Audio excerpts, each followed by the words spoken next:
Pure devotional service brings immediate relief from all kinds of material distress. Pure devotional service is the beginning of all auspiciousness. Pure devotional service automatically puts one into transcendental pleasure. Pure devotional service is rarely achieved. Those in pure devotional service deride even the conception of liberation, and pure devotional service is the only means to attract Krishna. Trinadapi sunichena taradiva sahishnuna amanina manadena kirtaniya sadahari Hare Nama Hare Nama Hare Nama eva kevalam Kalo nastyeva nastyeva nastyeva gatir anyata. This is a class on the Nectar of Devotion, Srila Prabhupada's English translation of the Bhakti-rasāmṛta-sindhu. It is written in the same way that he did his Krishna book. It's more like a summary study. So today's chapter number 15, Spontaneous Devotional Service. And after we finish the chapter, we will do a little more in-depth study from the Chaitanya Charitamrita on this same topic. So with your permission, I will begin this class. Please confirm by chanting loudly the Maha Mantra. Hare Krishna, Krishna Krishna, Hare Hare, Hare Rama, Rama Rama. Examples of spontaneous devotional service can easily be seen in Krishna's direct associates in Vrindavan. The spontaneous dealings of the residents of Vrindavan in relationship with Krishna are called ragatmika. These beings don't have to learn anything about devotional service. They are already perfect in all regulative principles and have achieved the spontaneous loving service of the Supreme Personality of Godhead. For example, the cowherd boys who are playing with Krishna do not have to learn by austerities or penances or yogic practice how to play with him.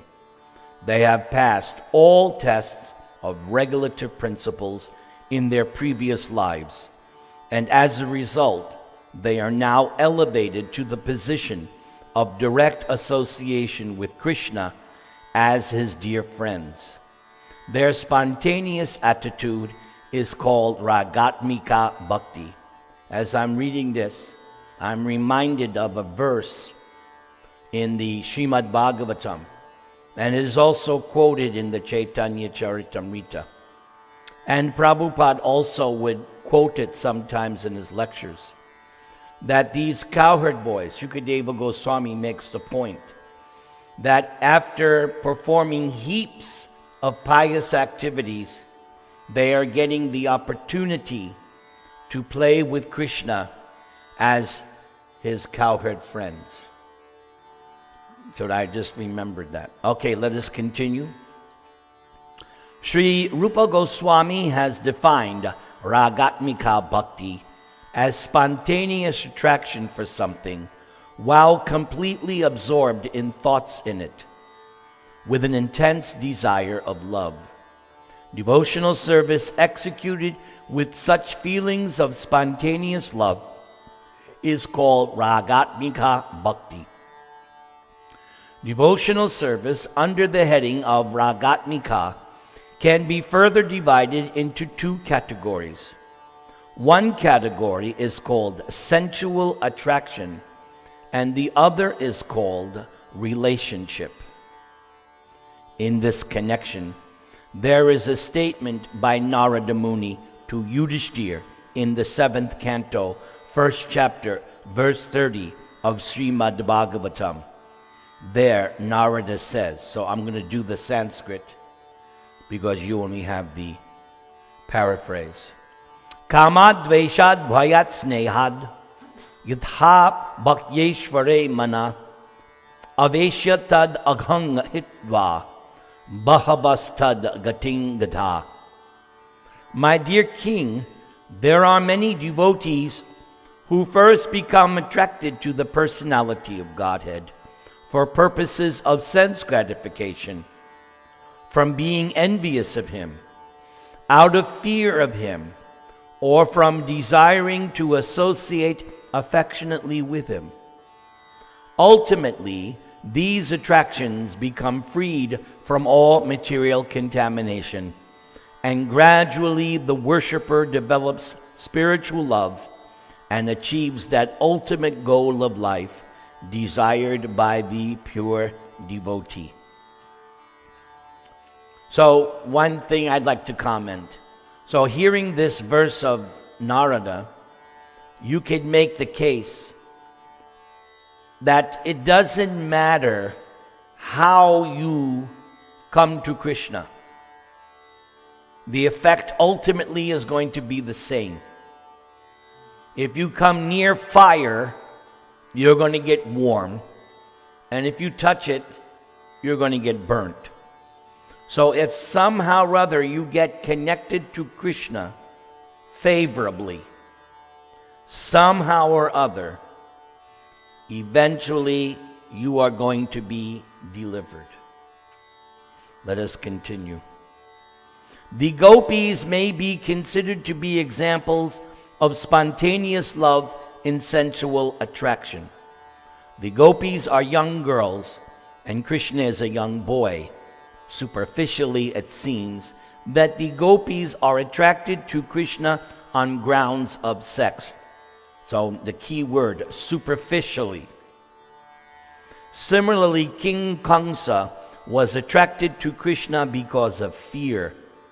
Kamsa was always fearful of Krishna because it had been foretold that his sister's son, Krishna, would kill him. Shishupal was also always envious of Krishna, and the descendants of King Yadu, due to their family relationship with Krishna, were always thinking of him as one of their members. All of these different kinds of devotees have a spontaneous attraction for Krishna in different categories, and they achieve the same desired goal of life. The attraction of the gopis for Krishna and the affection of the members of the Yadu dynasty are both accepted as spontaneous or ragatmika. The attraction of Kamsa to Krishna in fear and the attraction of Shishupal in envy are not accepted as devotional service, however, because their attitudes are not favorable. And there we're reminded of that verse, which is, you could say, is the mission verse, mission statement of this Nectar of Devotion. Anyabilashita shunyam, you know that verse, which defines pure devotional service. So in that verse, the word anukulyena, that the devotional service is favorable to Krishna. And I always make the point, not necessarily favorable to me, but it's favorable to Krishna. That's the criteria of pure devotional service, whether or not it's favorable for me. For instance, the classic example I always give, if you read that final chapter of the Chaitanya Charitamrita, where Lord Chaitanya is giving the purport of his Shikshastakam prayers, when he comes to the 8th prayer, Radharani takes over. And Radharani is speaking, and she says, if there's something that Krishna likes, and I don't like it, that thing becomes my favorite thing. And conversely, if there's something I like, and Krishna hates it, then I hate that thing. That's the epitome of favorable devotional service, because it has nothing to do with how Radharani feels. It has to do with how Krishna feels. A mundane example would be a mother with her children mothers will do anything for their children, even at their own expense. Because, and even Prabhupada said, the closest example you have for a pure love of God is the love of the mother for the child. That's, Prabhupada said, that's the closest thing as an example you can give to try to understand what is this pure devotional service. Let us continue. Devotional service should be executed only in a favorable frame of mind. Therefore, according to Srila Rupa Goswami, such attractions are not considered to be in devotional service. In other words, Kamsa and Shishupal. It's not favorable. Again, he analyzes the affection of the Yadus. If it is on the platform of friendship, then it is spontaneous love.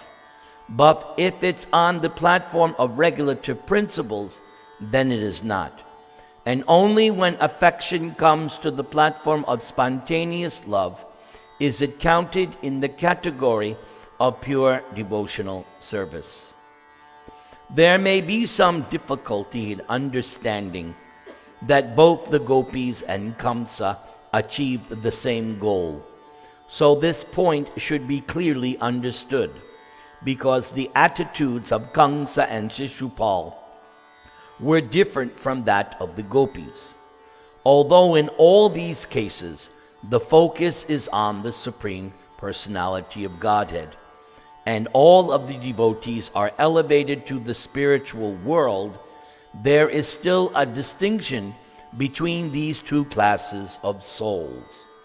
In the first canto of Srimad Bhagavatam, and I did the homework, so this next quote that Prabhupada gives is from Canto 1, Chapter 2, Verse 11. Here's the Sanskrit. Vadanti tat tattva vidas tattvam yajnanam advayam brahmeti paramatmeti bhagavan iti shabdyate. Those of you who know that verse, that is a sign of advancement. And that's why I ring the bell for you. That the absolute truth is one, and that he is manifested as impersonal Brahman, Paramatma, Supersoul, and Bhagavan, the Supreme Personality of Godhead. Here is a spiritual distinction. Although Brahman, Paramatma, and Bhagavan are the same and one absolute truth, devotees like Kamsa or Shishupal could attain only to the Brahman effulgence. They could not have realization of Paramatma or Bhagavan. That is the distinction. Now, this next thing that Prabhupada is speaking is also found in the Chaitanya Charitamrita, and I'll give you the verse. It's a Sanskrit verse. This is found in the Adi Lila, chapter 5, verse 36. This is one of the wonderful benefits of using the Bhaktivedanta Database. It makes doing homework very easy if you know how to look. Yadarinang priyanang cha prapyamekam ivoditam tad brahma krishna yor aikyat kiranarkopama jusho. An analogy can be given with the sun globe and the sunshine. To remain in the sunshine does not mean one has gone to the sun globe. The temperature of the sun globe is different from the temperature of the sunshine. One who has gone through the sunshine in jet planes or in spaceships has not necessarily gone to the sun globe. Although the sunshine and the sun globe are actually one and the same, still there is a distinction. For one is the energy and one is the energetic source. The absolute truth and his bodily effulgence are in the same way simultaneously one and different. Kamsa and Shishupal attained to the absolute truth, but they were not allowed to enter into the Goloka Vrindavan abode. Impersonalists and the enemies of the Lord are, because of attraction to God, allowed to enter into his kingdom, but they are not allowed to enter into the Vaikuntha planets or the Goloka Vrindavan planet of the Supreme Lord. To enter the kingdom and to enter the king's palace are not the same thing. Srila Rupa Goswami is trying here to describe the different achievements of the impersonalist and the personalist. Generally, those who are impersonalists and are inimical to the Supreme Personality of Godhead get entrance only into the impersonal Brahman when and if they reach spiritual perfection. The impersonalist philosophers are in one sense like the enemies of the Lord, because the out-and-out enemies of the Lord and the impersonalists are both allowed to enter only into the impersonal effulgence of the Brahmajyoti. So it is to be understood that they are of similar classification, and actually the impersonalists are enemies of God because they cannot tolerate the unparalleled opulence of the Lord. They try always to place themselves on the same level with the Lord. This is due to their envious attitude. Sri Chaitanya Mahaprabhu has proclaimed the impersonalists to be offenders of the Lord. And I found the exact quote where that comes from. That's also in the Chaitanya Charitamrita.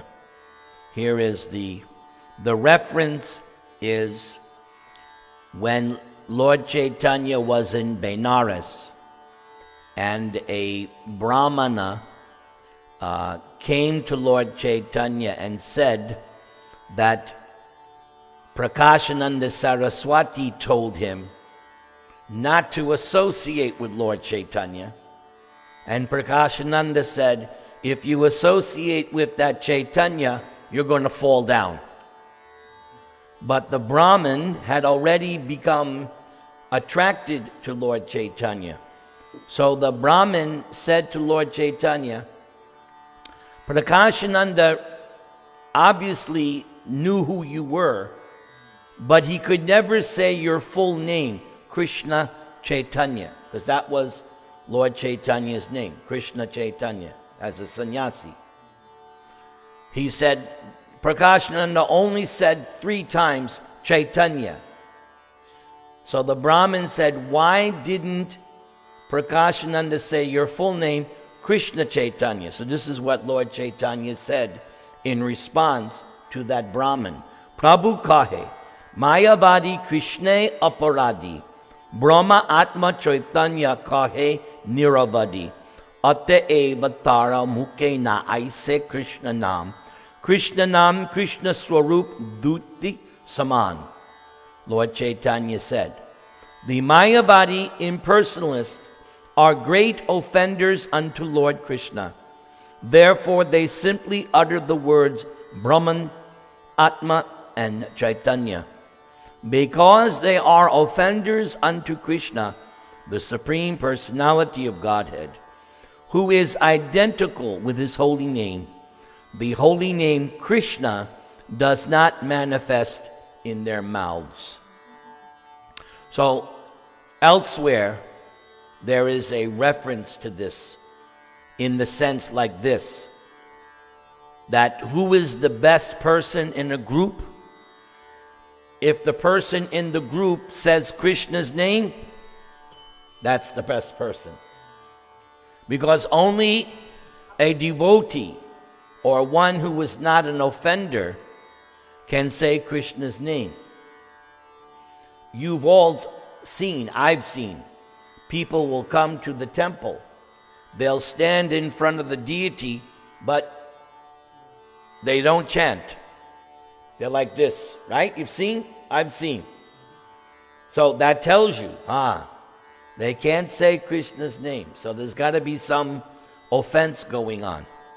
Whereas if somebody has no offense, the name of, especially when there's a kirtan going on, what more inducement do you need? You're in a temple in front of Krishna. There's a kirtan going on, and no, nothing comes out. There's got to be something's wrong. Prabhu, I have a question. Yes. Is it appropriate to ask? Yes. Concerning Kamsa and Shishupal, they are inimical. And they go only to the impersonal Brahman, but they actually were Jai and Vijay. Not Kamsa. Not Kamsa. Shishupal. And Dantavaka. Yes. So, So Shishupal is not allowed to the well, that way. What the obviously we know for sure that Shishupal did go back. but to the Brahman? No, he was reinstated. He was reinstated. So it's apparent because first he entered into Krishna's body. Okay? So taking at face value what Prabhupada is saying here, first he became merged, and then after that he was reinstated. Okay? No, not Golok, Vaikuntha. Not Golok. No. He's in, yeah, he's one of Narayan's. Yeah, that whole incident took place in the Vaikuntha planet, not Goloka Vrindavan. Okay? And it's interesting that you bring this up. And I've always had a question because in Krishna book, Prabhupada says that Kamsa went back to Godhead and got a four-armed form like Narayan. Now, what Prabhupada is saying here, hold on, it's actually a quote from Rupa Goswami quoting one of his books. So, I don't know how to reconcile it. It's not that Prabhupada's making something up. In here, because this is Rupa Goswami's book, he's got to present what Rupa Goswami says. So Rupa Goswami says, oh no, Kamsa only went to the Brahman. But in Krishna book, Prabhupada says, Kamsa went to Vaikuntha and got a four-armed form. So, well, I don't know. Okay? Chant Hare Krishna. Yes. Shishupal, yes. So the only explanation, first he merged, and then he resumed his position. So they actually turn into the original form when they go there, or they go in the same form? No. As Shishupal. No, they resumed their original form as Jai Vijay. Right. But The Shishupal form is, temporary. yeah. So that he goes in the Shishupal form to that level. Well, it's just the soul. Remember, he killed Shishupal, and out from his body came the spirit soul that entered. Because when you merge, you just merge as a spiritual spark. When you go back to Godhead, the soul expands and you are awarded a particular body or form. Okay? I can only answer so far. Let us continue. The Lord is so kind, however, that even though they are his enemies, they are still allowed to enter into the spiritual kingdom and remain in the impersonal Brahma Jyoti, the undifferentiated light of the Absolute. Sometimes an impersonalist may gradually elevate himself to the personal conception of the Lord. Bhagavad Gita confirms this. Does Raman know the verse Prabhupada's referring to? Yes, very good. Very good. Bahunang janmanam ante jnanavan mang prapadyate vasudeva sarvam iti samahatma sudurlabha. After many births and deaths, one who is actually in knowledge surrenders unto me. So nice to come here to the advanced class. Very nice. Okay, now, this next thing that Prabhupada is referring to, I found this reference in chapter 12 of the Bhagavad Gita. So I'm going to recite the Sanskrit because it looks to me that this is where he's getting it. Yet vaksharam anirdeshyam avyaktam paryupasate sarvatyagam achintyam cha kutastam achalang dhruvam saniyam yendriya gramang sarvatya samabuddhaya te prapnuvanti mameva sarvabhuta hite rata. In other words, okay, Prabhupada just said, right? He said in the Bhagavad Gita, right? Sometimes the impersonalist may right? That was, and then he gave, so I found this other quote. What I just, is another quote which is similar to that Bhagavad Gita verse. So here is in the 12th chapter. But those who fully worship the unmanifested, that which lies beyond the perception of the senses, the all-pervading, inconceivable, and unchanging, fixed and immovable, the impersonal conception of the absolute truth, by controlling the various senses and being equally disposed to everyone, such persons engaged in the welfare of all at last achieve me. So I found that to be another reference to that same point. Because this, where does this come? This comes in the beginning of chapter 12, where Arjuna says, should I worship your personal form or impersonally? And Krishna says, best you worship my personal form. Then he says this. And then right after this, he says, but klesho adhikataras tesham. If you're going to do that impersonal path, it is going to be troublesome. Klesha, exactly. Jai. This makes me so happy. All right, let's continue.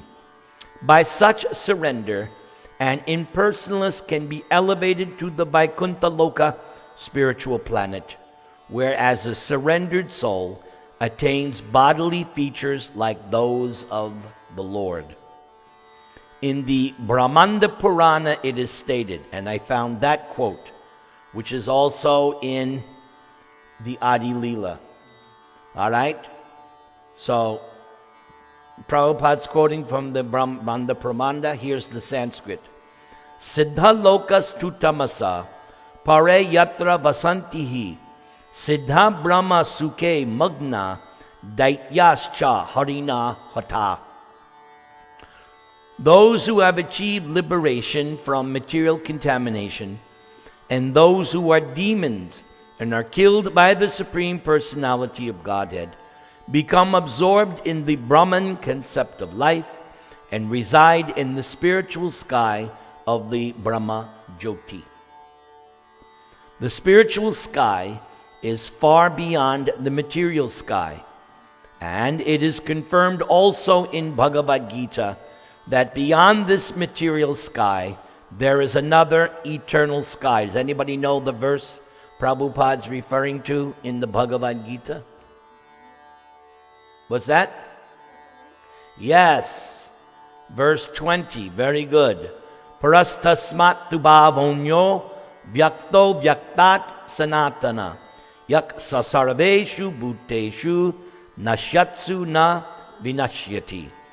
The enemies and impersonalists may be allowed to enter into this Brahman effulgence, but the devotees of Krishna are promoted all the way to the spiritual planets. Because the pure devotees have developed their spontaneous love for the Supreme Personality of Godhead, they are allowed to enter into the spiritual planets to enjoy spiritual bliss in association with the Supreme Personality of Godhead.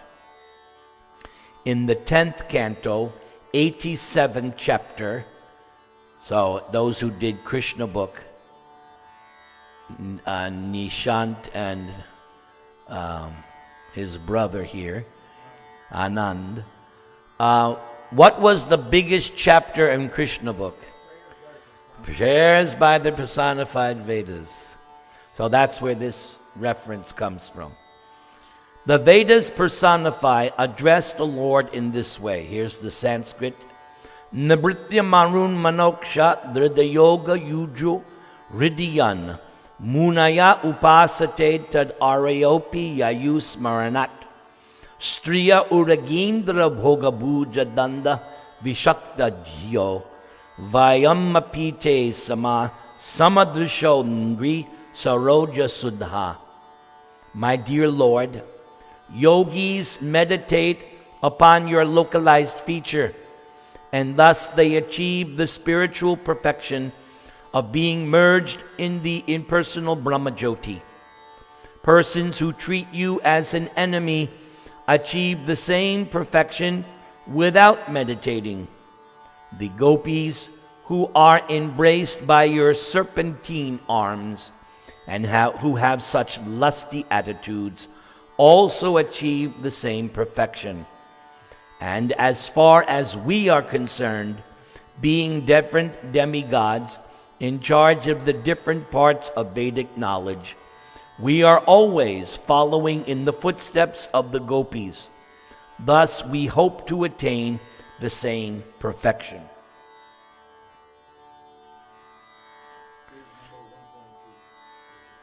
By the same perfection, quote unquote, we must always remember the example of the sun and the sunshine.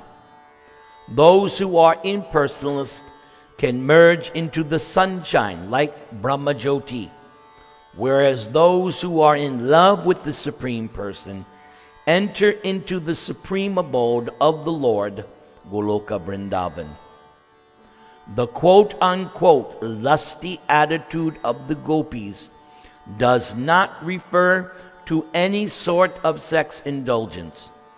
Srila Rupa Goswami explains that this lusty desire refers to the devotee's particular attitude of association with Krishna. Every devotee in his or her perfectional stage has a spontaneous attraction to the Lord. This attraction is sometimes called the quote-unquote lusty desire of the devotee. The lust is the devotee's excessive desire to serve the Lord in a particular capacity. If I may be so bold, I have a lust to do programs. That is my lust. So hopefully that will ultimately deliver me one day. Such a desire may seem to be a desire for enjoying the Lord, but actually the endeavor is to serve the Lord in that capacity. For example, a devotee may be desiring to associate with the personality of Godhead as his cowherd friend. He or she will want to serve the Lord by assisting him in controlling the cows in the pasturing ground. This may appear to be a desire to enjoy the company of the Lord, but actually it is spontaneous love, serving him by assisting in managing the transcendental cows. And now we have a new subtitle, Sensual Attraction. This extreme desire to serve the Lord is manifest in the transcendental land of Braja, and it is specifically manifested among the gopis. The gopis' love for Krishna is so elevated that for our understanding, it is sometimes explained as being quote-unquote lusty desire. And I found the next reference, which is in the Chaitanya Charitamrita. Here is the verse. Primaiva gopa ramanang kama it yagamat pratham iti udavajyopi etang vachanti bhagavat priya. So that verse is what Prabhupada says next. The author of Sri Chaitanya Charitamrita, Kaviraj Krishnadas, has explained the distinction between lusty desire and the service attitude in this next statement. And here is another quote, as he says, from Chaitanya Charitamrita. So here's the verse. Atmendriya priti vanchatare balikam, Krishnendriya priti icchat dhare prema nam. Lusty desire refers to the desire to gratify one's personal senses, and transcendental desire refers to the desire for serving the senses of the Lord. In the material world, there is no such thing as a lover's wanting to please the senses of his or her beloved. Actually, in the material world, everyone wants mainly to gratify one's own personal senses. And Prabhupada would often give the example. That's why now in the Western world there's so much divorce. It's all based on this. Like they even have a common expression. What have you done for me lately? It's a very common expression. So that means I'm only in it for me. The gopis, however, wanted nothing at all but to gratify the senses of the Lord. And there is no instance of this in the material realm. Therefore, the gopis' ecstatic love for Krishna is sometimes described by scholars as being like the quote-unquote lusty desire of the material world. But actually, this should not be taken as a literal fact. It is simply a way of trying to understand the transcendental situation. Great devotees, up to the standard of Uddhava, are very dear friends of the Lord, and they desire to follow in the footsteps of the gopis. So the gopis' love for Krishna is certainly not material lusty desire. Otherwise, how could Uddhava aspire to follow in their footsteps? Another instance is Lord Chaitanya himself. After accepting the sannyas order of life, he was very, very strict about avoiding association with women. But still he taught that there is no better method of worshiping Krishna than that conceived by the gopis. Thus the gopis' method of worshiping the Lord, as if impelled by lusty desire, was praised very highly even by Sri Chaitanya Mahaprabhu. This very fact means that although the attraction of the gopis for Krishna appears to be lusty, it is not in the least bit material. Unless one is fully situated in the transcendental position, the relationship of the gopis with Krishna is very difficult to understand. But because it appears to be just like ordinary dealings of young boys and girls, it is sometimes misinterpreted to be like the ordinary sex of this material world. Unfortunately, persons who cannot understand the transcendental nature of the loving affairs of the gopis and Krishna take it for granted that Krishna's loving affairs with the gopis are mundane transactions, and therefore they sometimes indulge in painting licentious pictures in some modernistic style. And also, the 5 chapters in the Bhagavatam dealing with the Rasa Lila, in the final section of those 5 chapters, Shukadeva Goswami answers the doubt of Parikshit. Parikshit raises the same question, that Shukadeva, mundane people might misinterpret Krishna's dancing with the gopis. So Shukadev answers him by explaining all the reasons why Krishna's performance of the Rasa Leela is in no way a material, lusty affair. So that is dealt with by Shukadev in the 10th canto. And Prabhupada would make the point, and that's why these pastimes of Krishna are found in the 10th canto. You're supposed to go to the first 9 so that, as it was said here, if you don't understand who is Krishna, then yes, you're going to think, oh, Krishna is an ordinary boy. I want to be just like Krishna. But if you go through the 9 cantos, by the time you get to the 10th, you should not have that misconception. Or in the case of Krishna book, if you go through Krishna book with all of Prabhupada's purports and explanations, there's no way that you're going to misconstrue that Krishna is an ordinary human being, because on almost every page, Prabhupada is saying, Krishna, the Supreme Personality of Godhead. All right, let us finish up. On the other hand, the lusty desire of Kubja is described by learned scholars as being, quote unquote, almost lusty desire.